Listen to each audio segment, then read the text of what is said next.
Well, hello and welcome to CBN News and our recap of the Iowa Caucus last night. I am CBN Digital Managing Editor Dan Andros, joined by CBN's Chief Political Analyst David Brody and CBN's Senior Washington Correspondent Matt Galka. Guys, a big win for Trump. Went right along with the polling numbers that we saw leading up to this. What was the, for you? I'll start with David. What was the big takeaway for you?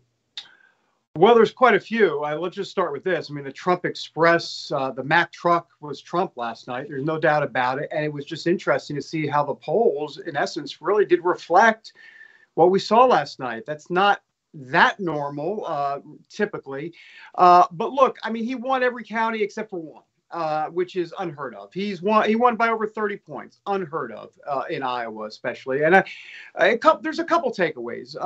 First of all, if you go deep inside the numbers and look at the evangelical vote, let's just start there, because we know Iowa's full with those evangelicals, or as Trump says, the evangelicals, they love me. Well, they did last night. That's for sure. He only had 21% of evangelical vote in 2016 when he took on and lost to Ted Cruz. Last night, 53%. So we went from 21 to 53%. Ding, ding, ding, doing the math. That's 30, what is that? 32, plus 32 on evangelicals in 2024. And then you look inside the female vote. I thought we were supposed to be talking about women in the suburbs and all of this, and this is going to be a problem for Trump. Didn't happen in Iowa. In 2016, he had 24% of the female vote. This time around, he got 48%. He doubled the female vote. And so ultimately, what's going on here? Well, we can talk about why the big difference in 8 years, and I'll just kind of give you a quick summation. I call this the do-over election. And that's not me saying that personally. That's me saying it as an analyst. In other words, Ron DeSantis and Nikki Haley and so many others in the media have misjudged this entire election. Clearly, the electorate, the Republican electorate, starting in Iowa, believes that there was something mischievous about that election in 2020. And if you look at the numbers, if you look at the exit poll, or in this case, it was called an entrance poll number, 66 of Iowa voters believe that Biden did not win the 2020 election. 66, that was the number in the entrance poll. Think about that for a second. Donald Trump is tapping into that. He'll tap into it in many other states across this country. And then you put in the weaponization of government against a Donald Trump that he's played up all the time. That is a winning ticket. It is a perfect storm for Donald Trump. That is why he has a Teflon quality, because I'm telling you, the DeSantis and the Haleys and others have totally misjudged the electorate. They thought they could get through. It's really going to be difficult. They can't, because Trump has that going for him. All right, and Matt Galka, you've obviously been reporting on this race. What did you see last night? What stood out to you? Well, look, I'm not going to say everybody saw this coming, but I'm not exactly surprised here. Right. The polling said he was up by 30 points. At one point, I think it was more heading into the night. I mean, if he had won by 8 or 9 points, I would have been shocked, because that would have been way up. Yeah. I mean, here's what happened on the ground. And look, if you guys are still on X or Twitter, I have this theory. There's nothing more than people on X or Twitter like than a video of a line. And we love videos of a line, and they speed it up, and we go up and down the line. And all of those lines are at Trump rallies. And other candidates just simply did not have that at their events. Now, they weren't holding their events at the same venues, but he had those lines at his events still in Iowa. And a lot of pundits out there would say, well, he wasn't there. The other candidates went to the 99 counties. They did the full Grassley. He didn't need to, and that was pretty obvious. People came from those other counties to see him when he would parachute in and fly out, and it didn't matter to them. He had name recognition. He was already president. So I wasn't shocked at the results about him winning big. But I will say, if you're Ron DeSantis and Nikki Haley, and Nikki Haley said last night, it's pretty clear they made this a two-person race. She finished third. I mean, it was close, but she finished third. That was a very weird thing to stick to the script, I think, when she made her comments. But if I'm Ron DeSantis or Nikki Haley today, the main thing I'm saying is, look, we finished the distant second or third. Sure, we lost by 30 points, but over half of not over the half, but almost half of the people who came out did vote for somebody else other than Trump. They did. Nikki Haley got 21,000. Ron DeSantis got 23,000 people. So if they're trying to spin it in a way, I think there is some sort of appetite. Now, whether or not, if one of those candidates were to drop out, they all go to the last person standing. Right. I don't know. I'm sure they would navigate back to Trump in some fashion. But I don't know. Overall, not surprised. I think now you go to a place like New Hampshire. Nikki Haley obviously believes she can win there. She's got Chris Sununu, the governor there, backing her there. He's been doing a lot of surrogate talking her up. So she obviously believes she can win there. She's not going to drop out. She's certainly not going to drop out before South Carolina, where she was governor. I'm sure she wants to see how she does there. So I don't know. I think it was just status quo. Haley already made the comment, New Hampshire corrects what Iowa does. I know Iowans, when I was there, she made that comment when I was on the ground there. They did not like that. They did not like that. Yeah. And they rewarded her with that third place finish. So I don't know. Pretty standard results. What I thought would happen, I think what a lot of people thought would happen. And now you're on to the other states. Now, if somebody else wins in New Hampshire, David, I'm curious about your thoughts on this. If somebody else wins in New Hampshire, is it, to you, game on now, or what do you think? Yeah. Well, yeah, I mean, the key word is if, and it's in all caps and 72 font, because that's a big if. I don't see, obviously, it happening. Here's the problem. The puncher's chance that Nikki Haley had was to come in second in Iowa, have DeSantis finish a third or at least a distant third, something like that, and drop out and have some of that support go to Haley moving into New Hampshire. And then she has more than a puncher's chance to win in New Hampshire. That did not happen. DeSantis is going to stay in the race. So where's Nikki Haley's support exactly going to come from? She's down, 7, 8, maybe 10 in New Hampshire.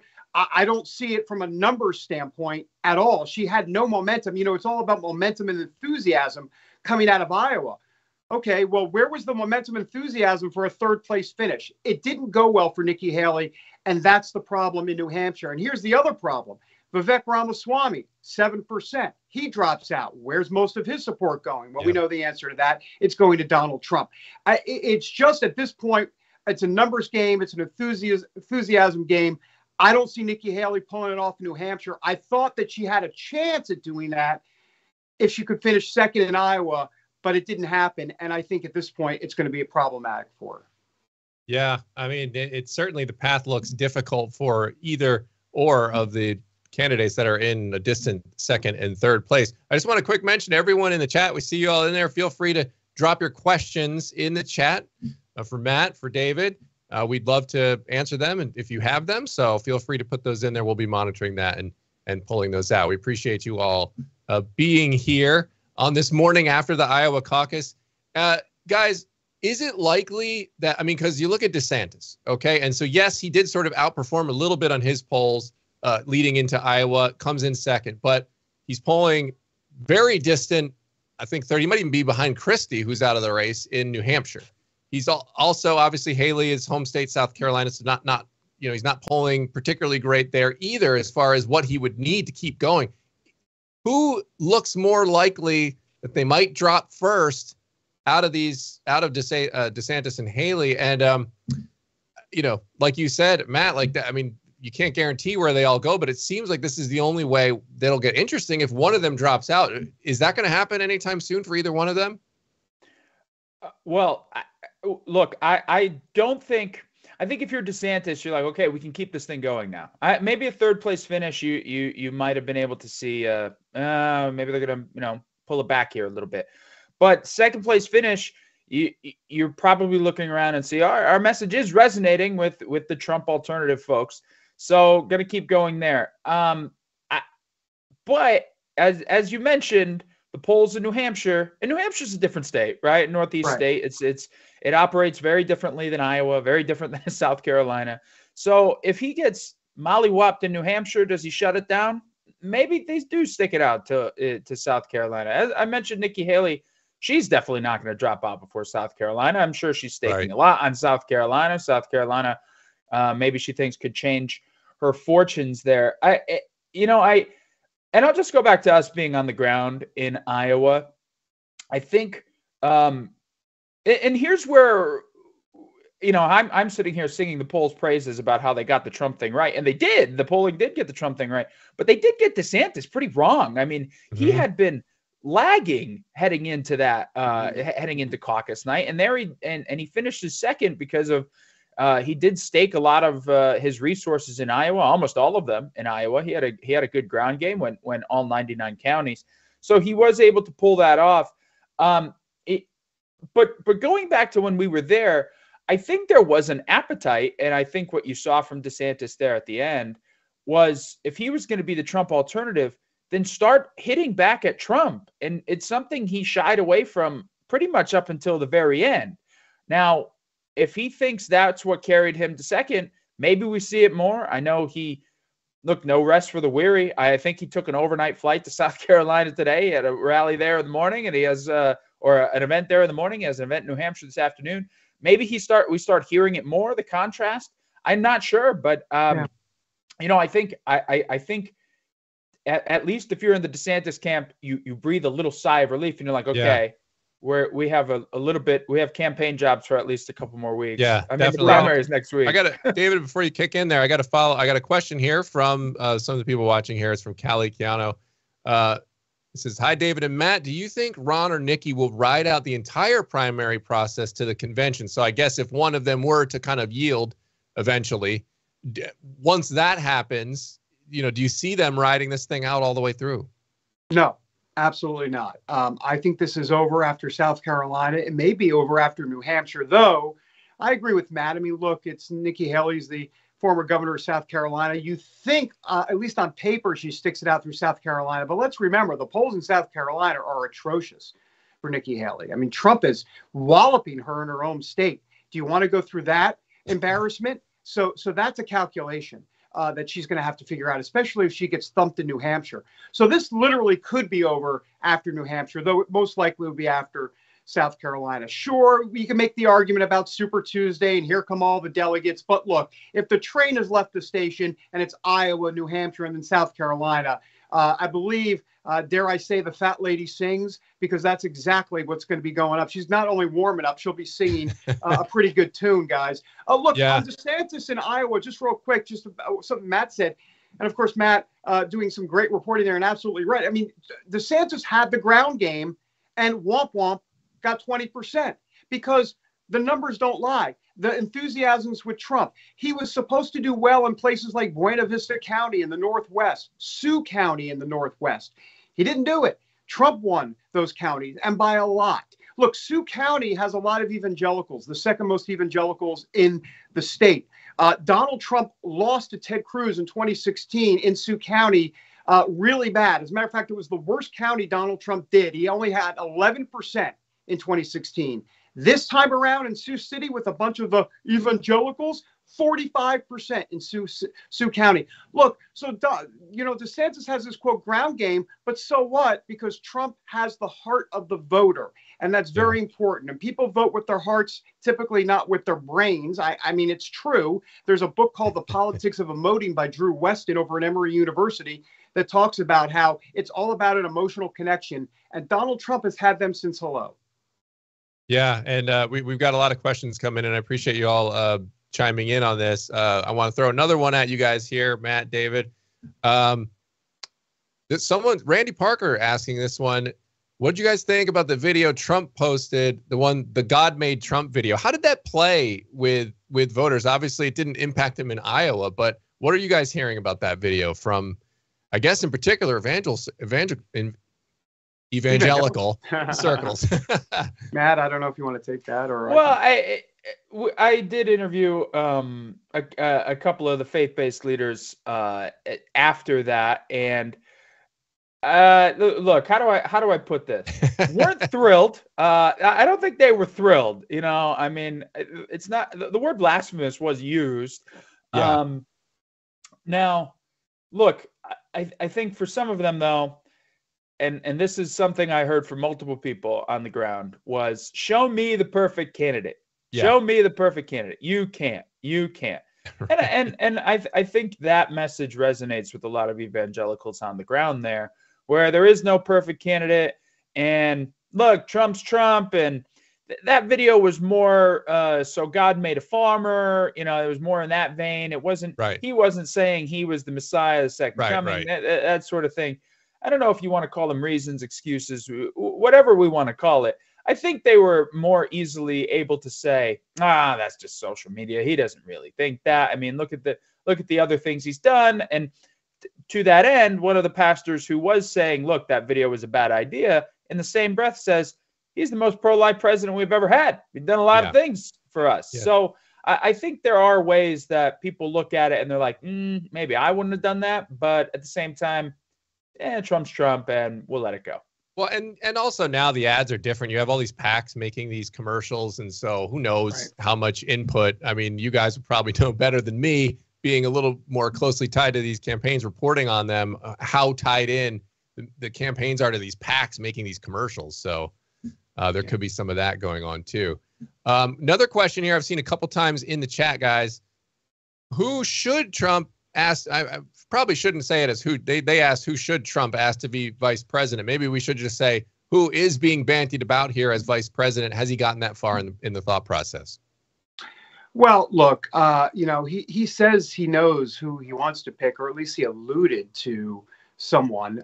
We don't know for sure. Look, I don't think it takes a rocket scientist to figure this out. And let me just give you a couple of names, and I'll start with the one that I think he's going to pick, which will be Kristi Noem, the governor of South Dakota. I think that's a no-brainer pick for him. Look, you pick a vice president based on your political vulnerabilities, and he's got vulnerabilities in the suburbs nationally, maybe not in Iowa, but nationally, especially in a general election. And I think she helps him. I think she softens him a little bit. I think that the suburban woman vote's going to be important. And I think Noem fits the bill there. Also, there's Sarah Huckabee Sanders. I think she has a shot at this as well. I think he's going to go with a woman. I know there's been some other talk of certain people. This idea that MAGA, and I hear this all the time, MAGA wants Carrie Lake. No, please stop. No. Carrie Lake, first of all, she's running for U.S. Senate, number one. But number two, you don't double down on MAGA if you want to win a general election. So and Carrie Lake should not be the pick and probably won't be the pick. But I think Governor Kristi Noem is someone that you have to watch out for. I think David's probably right there. I actually agree with everything he said, and I'm glad he brought up Carrie Lake because I know she's been mentioned a couple times. But to David's point, and look, David and I aren't political strategists. David's closer than I am, I think. But if you're running for something, you typically don't pick your mirror opposite or your mirror to run with you. You try to, I mean, Mike Pence was nothing like Donald Trump, and that was for a reason, right?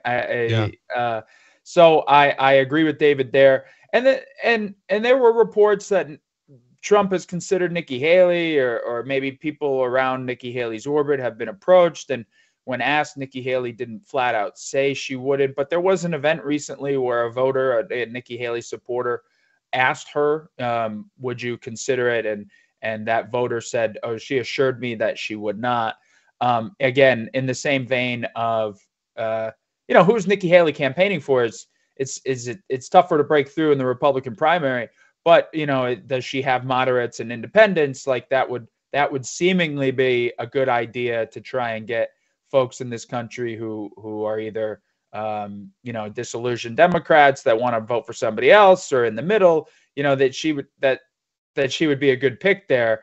But it doesn't seem like that's going to happen at all. But again, that's along the same line of thinking as the Kristi Noem pick there. Obviously, not as bombastic, is that the right word to say, as Donald Trump, and again might be able to soften him up a little. So I agree with David there. I think we're going to see. Yes, a woman, and I think Noem's probably the odds-on favorite now. And Dan, just 5 seconds on that. MAGA would need smelling salts to be handed out if Nikki Haley. Because I'm telling you what, there will be people passed out all over America in MAGA land. Well, I'm looking in the comments right now, and there seems to be some Trump supporters chiming in saying that no, Nikki, if Nikki is the pick, I'm not voting for Trump. I mean, that's... You're right. Hey, folks on YouTube, you're right. You're right. Well, I think, if I may, I think those comments kind of represent, the primary system in general, right? I mean, like, you think about Chris Christie's campaign, right? Who was he trying to recruit onto his campaign? Because it certainly wasn't a majority of registered Republicans who vote in primaries, right? He was on national television on CNN. I mean, that he was trying to get basically independents on his side, and that just doesn't work in the primary. If Nikki Haley is appealing to independents or Democrats that would vote for a Republican, she's not going to get those votes in the primaries. So it's tough for those kind of candidates to break through because the base is squarely in Donald Trump's camp. Dan, if I could just quickly piggyback off of that independence comment, because Matt's right.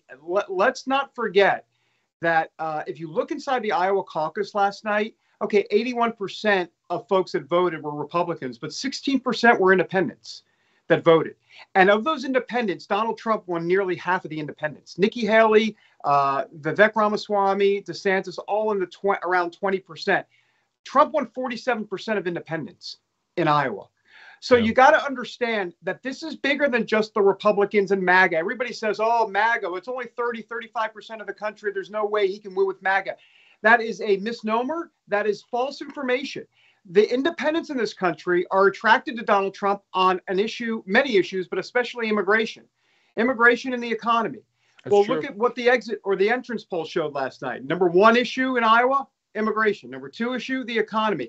If it stays 1-2-2-1 like that, which it probably will, Donald Trump is in business with independents, and that bodes well in the general election. Well, and I always say, and I don't know what you call this group, because I think that at times they can be either Republican or Democrat, but there's sort of this group of voters that, aren't the tried and true, I'm a Republican, I'm going every election, I'm just going to vote for the Republican, or I'm a Democrat, I'm going every election, I'm voting for the Democrat, whoever it is. There are these group of people that, for whatever reason, don't always get off the couch, right? Like they don't show up at an election, or they're not super motivated. Well, when they get really motivated, like with 2008 and Barack Obama, and they wanted to be part of history and all of that, you see the surge come out. I think a similar phenomenon happened to an extent with Trump in 2016. Now with people really struggling, I think, with this economy and the price of everything. I mean, I see it on social media all the time. Just so many people that are like, look, I'm not a Republican, but I'm so sick of this. I'm just sick that my company's getting shut down and I can't afford anything. I've seen so much of that I think, and they view Trump as, well, hey, when Trump was in office just a few years ago, my life was a lot better. The finances were going a lot better. And I feel like there's a real connection happening to that, where they're connecting it to Trump. And these are people that aren't Trump supporters. Yeah, that's just kind of my vibe on things. I don't know if you guys think the same. You're right, Dan. Absence makes the heart grow fonder. And I think people sense that connection again with Trump, like in 2016. I feel very much a 2016 vibe here. And I think a big part of the reason is Joe Biden can give an in-kind donation to the Trump campaign because in essence, Scranton Joe is operating from the liberal left playbook, and independents are not happy with it. When you're starting to do a lot of the stuff from the LGBTQ agenda, when you're starting to, in essence, what's a man, what's a woman, and just buying into all of this, independents, those blue collar folks in the Rust Belt in key battleground states, they're not having any of that. And that feels very much like 2016. I will say though, from now until November is an eternity. I mean, right? It is an eternity. And usually I'm on Capitol Hill. I like traveling around for the campaign stuff, but on Capitol Hill they have an immigration debate going on right now, and there's a solid group of Republicans who are telling the speaker to reject the deal they have in front of them. Speaker is telling Republicans, look, we can't get anything done if we lose elections. We have to do something. So that'll have an impact. I don't know how much, I don't know what's going to happen. I don't know, but that will have an impact. So from now until November is an eternity for more things to keep, to come up in the consciousness of the electorate here. Well, and I want to point out something that I've noticed on the border issue in and of itself. Like in years past, it was, oh, we have all these illegal immigrants coming in, millions, but you didn't actually see it. Now there's been this shift over the last few years where people are realizing I don't have to sneak in. I can just come right in over the border, get processed, get sent into the country. So what's the result of that? The result of that is there's hundreds, even thousands of people just standing there on camera to be seen. So now the country can literally see this problem happening.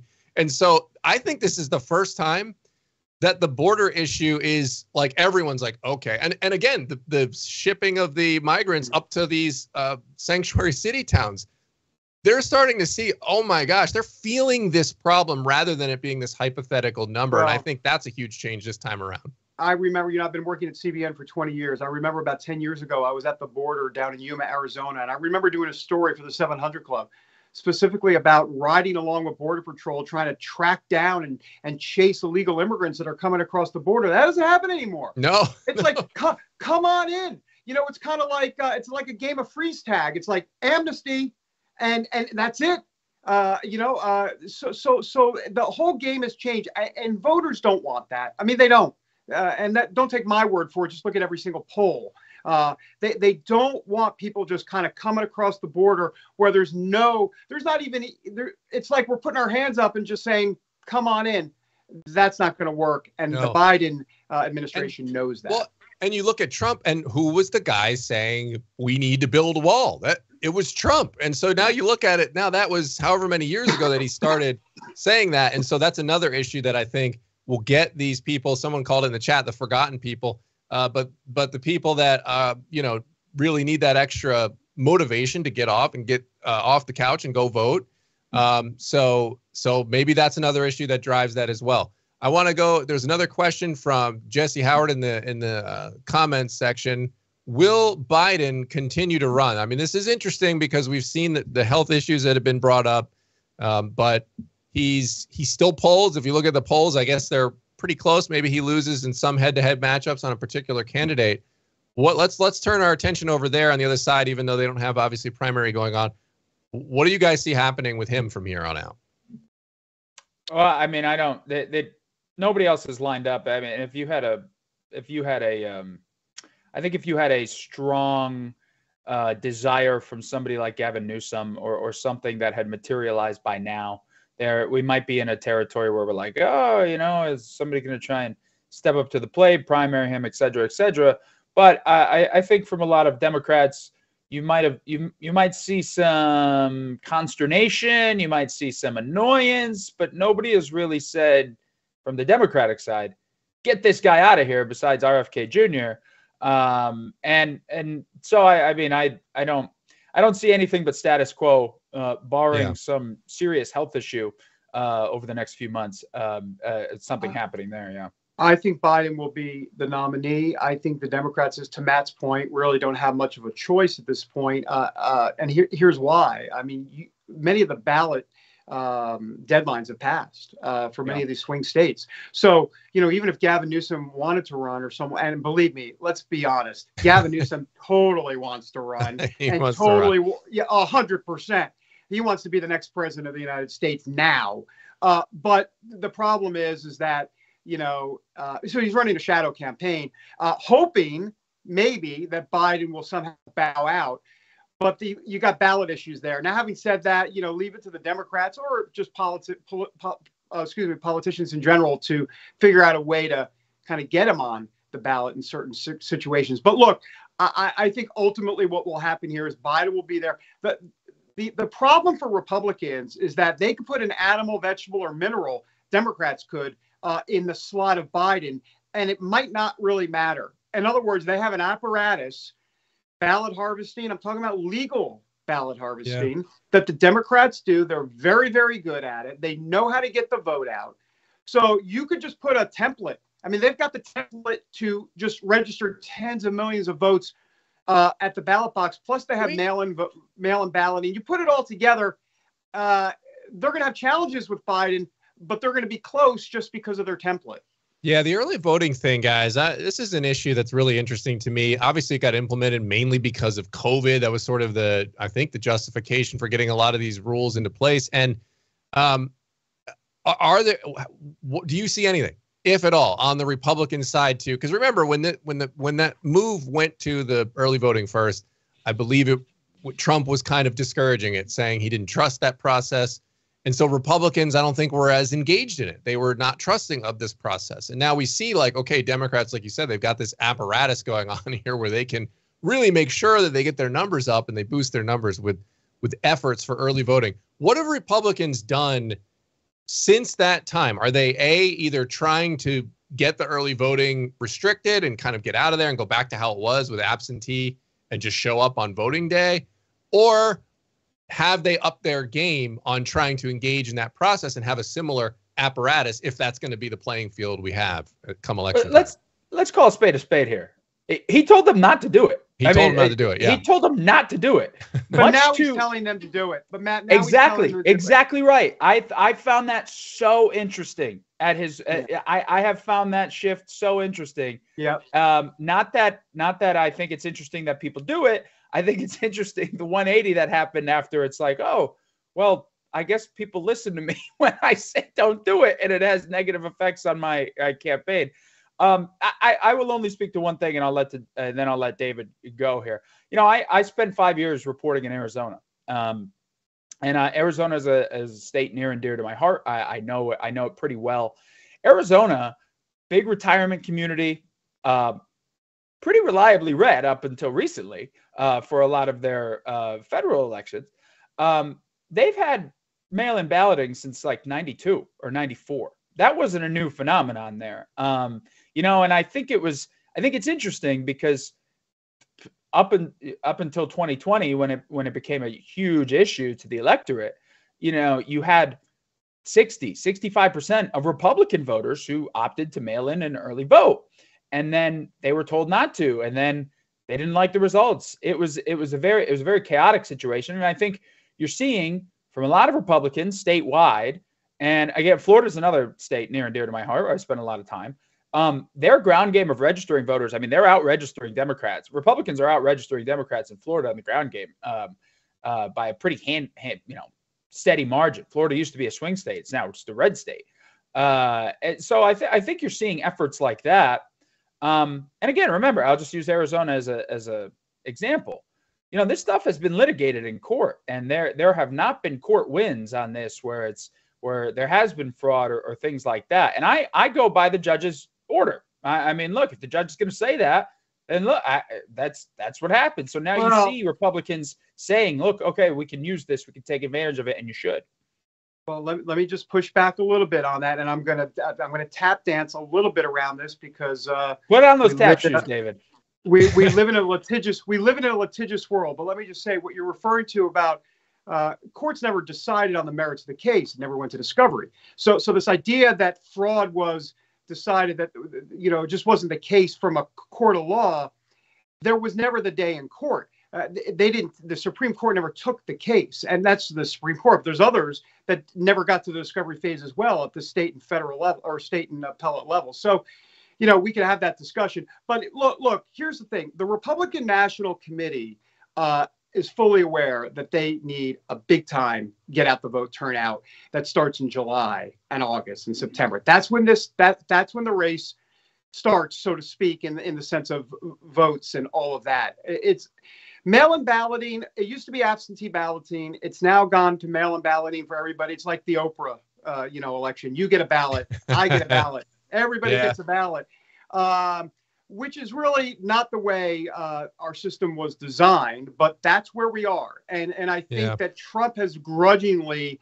started to come around to that. But he not only has it grudgingly accepted it, but he slips a lot, and he just says, "Yeah, I love those paper ballots." And who disagrees with him necessarily on that? A lot of people, I guess. But the point is that he's got to get with the program, and he's slowly coming there, but it's slow. It's molasses-like.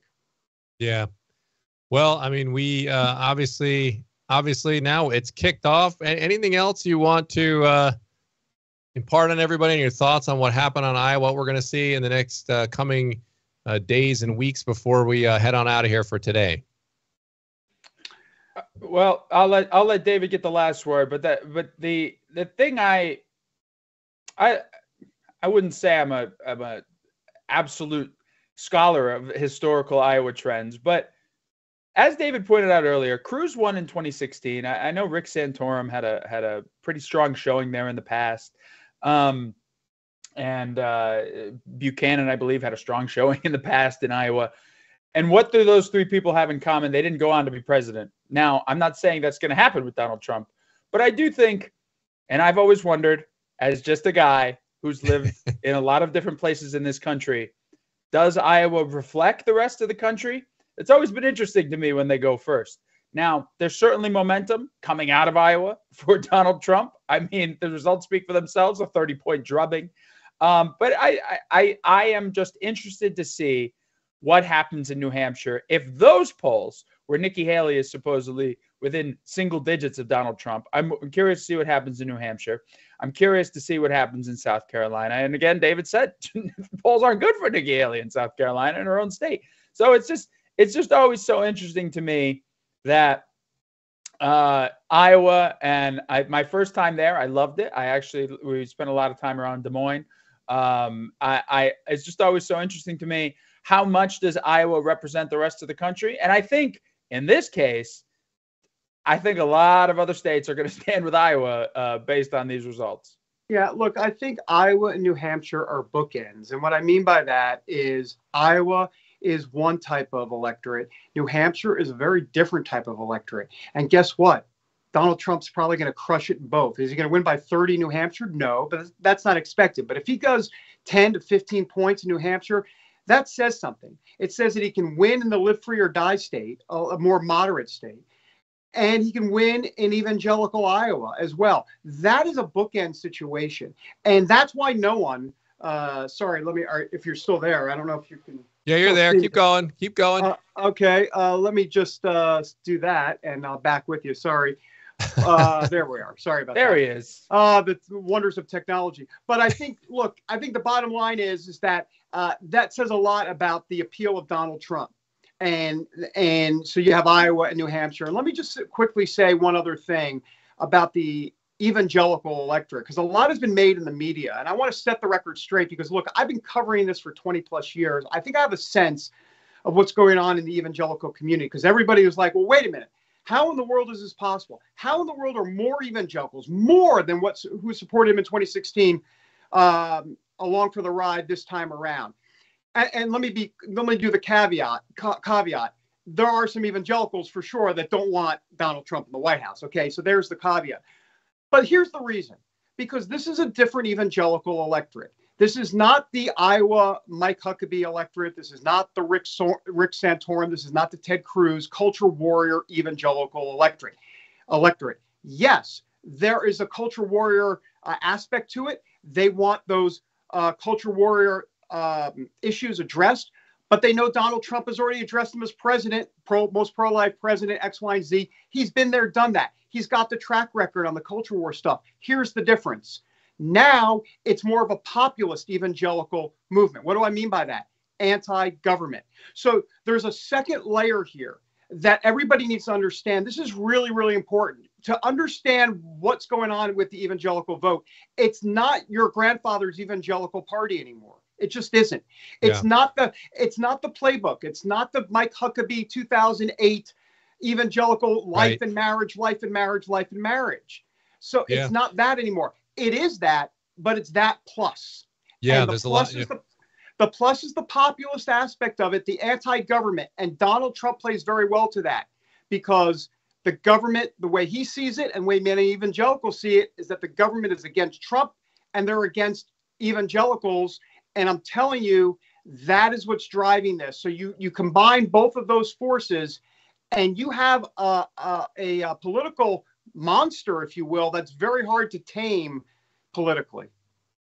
Well, 100%. And look, first of all, I appreciate all you, Matt and David, being here. I appreciate everybody in the chat being here. We're gonna keep hopping in here and doing these, and hopefully we'll be live on don't know yet for sure, but on the schedule, but hopefully we'll be able to go live. So if you're in the chat here, make sure you click on your notifications, whatever the thing you do on YouTube is to get notified for when we go live, because we will go live and as the results are coming in and to recap as well and to go over everything that's going on, because it's going to be a lot. As Matt said, we've got a long way to go. There's going to be a lot of bumps and hills and valleys and curves all along the way. So we'll be here for every step of the way of it.